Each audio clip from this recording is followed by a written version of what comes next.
You ask Tiger to solve. This deals with linear equations with one unknown.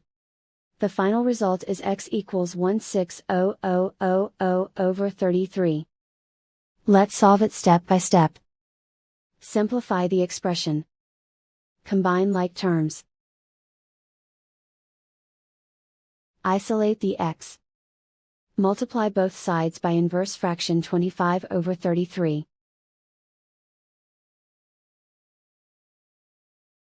Group like terms.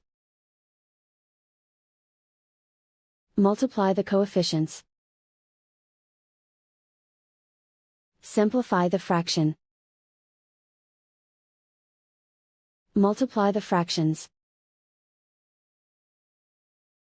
Simplify the arithmetic. And so the final result is x equals 160000 over 33.